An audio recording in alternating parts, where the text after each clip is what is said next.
All right, so there's three things that when we go out to look at a property, or things that we follow our rules so we don't ever mess up again and overpay or overflip a property. And one of them is you make your money when you buy it.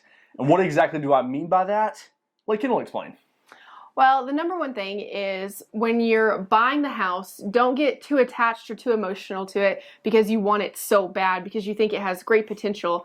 You have to set your boundaries and know your budget for the house and think, is this a smart decision or am I letting my emotions take the best of me? Especially your first flip. Let me tell you, our first one, we didn't have the money to do the flip. That's why our other video you go back to and you can look how we actually got our investor. That was our first flip property, and we did put emotion into it. Right. I mean, we still made really good money on that property, and it actually ended up, helping us because the market increased a lot. We were calling the agent every day. I was putting another, offers in. I was really blowing it up, and I did put my emotion into it. But luckily, that didn't bite us in the butt back then. Yeah, I think the most important thing was for us to not get too attached. And when it is your first deal, you want it so bad, because you talk about it every single day, that you think, well, if I overpay and I just go 10K over what they're asking or what I can really max out at, it'll be okay because I don't have to put this money into this area of it.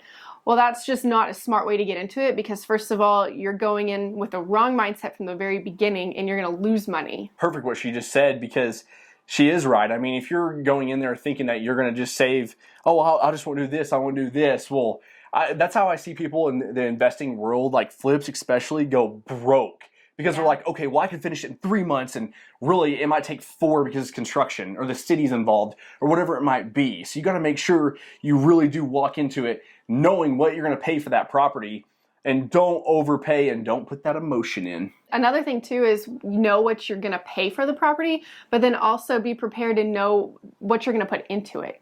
You don't want to go and say, I'm going to buy this for 100K, but I have no idea what it's going to cost me to go into it. Like, be prepared from the very beginning and have all your things lined up in a row. And as far as like your comps go, right? That's going to be another big one, your comparable market analysis of that area. I see a lot of guys will do several neighborhoods around them. Don't do that. Like, if your neighborhood is, Puckett, for example, here in Amarillo, there's a neighborhood called Puckett. You're going to focus on that neighborhood right there. And I get it. There might be some other houses in some other neighborhoods that have sold for really good, but at least you're not broadening it out too much. And then you're going within the square footage too. So we would always do, say it's a 1,000 square foot house, right? We would always do maybe 800 square feet. And then another 200 over that square feet on that comparable market analysis, because you can't compare a 1,000 square foot house to a 4,000 square foot house that just sold. You want to make sure you're in that range when you're doing that market analysis to make sure you are going to make money. Yeah. Because that was the biggest thing, is when we go buy a property, we wouldn't say, well, if we could get it for 65 a foot or 80 a foot or whatever it might be, we would walk in there and say, this is what we're going to pay and this is what we're going to give, because we know we could sell it for, like, say, the average. I mean, because you really, when on those comps too, you don't want to be looking at the high number. Like, say the high in the area is 110 a foot. Mm-hmm. Well, we did it on our first flip, and we did sell it for the highest comp in the area, which was great. Right. Kind of got lucky too, because that's a big risk. It was a big risk, but it did sell within the 30 days, and that was great and all. But I don't recommend doing it, because your stress level is definitely here when you have somebody else's money in play and you're working with them. Like, look at the, as far as the comps go, look at the houses that are selling around you, same square footage, but what kind of finishes are they putting in the house? What does the kitchen look like? What are they doing in the bathrooms? Because your biggest selling points are going to be your kitchen and your bathrooms. That's just what everybody looks for as the biggest thing when they're looking for a house. So go and say, this house is doing this with these showers. We don't want to go and, do all this extravagant stuff and overspend here, because we might lose money, because that's just not what's selling in the area. You need to prepare for the worst. And what I mean by that is when you walk through that front door, you need to look at everything, and everything might be perfect when you see it. But say behind the wall, you got some busted PEX lines in different places, or your plumbing is shot. And say you did the camera test and it all looked fine at the time, but say you go to close and then the new buyer later on does a plumbing test and it fails. Well, guess what? You're out 15K now, or 10K or 20K, whatever the size of the house might be. Yeah. And so whenever Kendall and I would walk into a property, we really would prepare for the worst. We would say, okay, hey, just say that we do have a mishap on the plumbing or the sewer line of the alley. Let's go ahead and factor this in, because you just never really know what might happen. Right. And two, when you're flipping houses, you're doing this to older homes most of the time, and you just never know what you could be walking into. So a smart thing when you're planning out your budget for, everything that you're going to want to put into this house cosmetically, I think it's a good idea to factor in so much for, miscellaneous. That can be a risk, things that can go wrong during that project. Because even if nothing does go wrong and you do have that extra budget, I promise you that most of the time you're going to eat into that, because whatever budget you do set, you either stick straight to it, you're going to go a little bit over. I mean, in flip houses, it's just an unknown world when you're walking into that house, because like Bo said, you don't know what's going to be behind the walls, or just, anything can happen. So you always want to have so much percentage factored in to make sure you're covered when things do go wrong. Yeah, and for us, we always factor in at least 10% in. Or just say on a $100,000 house, we would factor in at least $10K that we're either going to go over or we're going to have something that will happen. And every time we did that, it actually saved us, because we would come up about $5,000 underneath that budget, or even $8,000 sometimes. And it really did save you. But I see mistake happen a lot is we were actually talking to an investor the other day, and they're like, well, I mean, if I get it for this, and if I only do these things, you're already starting off bad right there. You got to prepare for the worst. Yeah, you don't want to go into the house being already under before you even get started. Now, obviously, all these things tie hand in hand together. And really what we mean by don't overflip.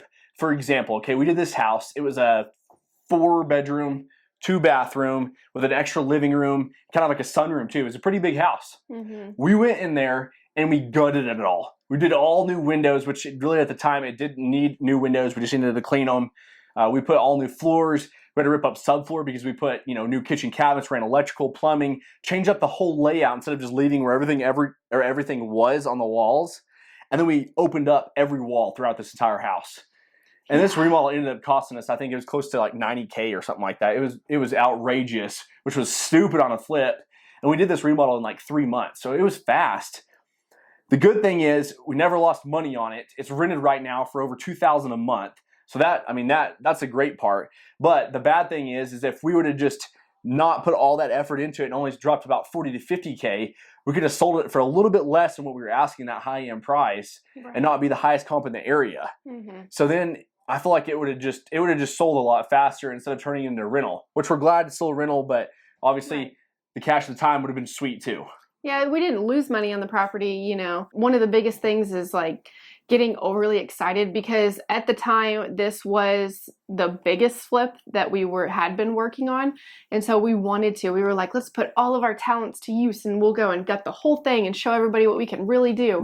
Well, in the long run, that was the biggest mistake that we ever did. We just overthought it. We put way too much money into it to make it the most custom house on that street, which it was in a very established neighborhood. We're looking at comps couple streets up is what I mean. And so we just put way too much money and way too much thought into that house. And it was a killer too, because I think it was the whole deal like Kendall talked about where, we wanted to show everybody like this is going to be the nicest house you've ever seen. And it was sweet. We were really proud of it. Yeah. From our first flip, oh my gosh, it was embarrassing. We tried texturing ourselves and that was a disaster. So we just got our texture guys out there.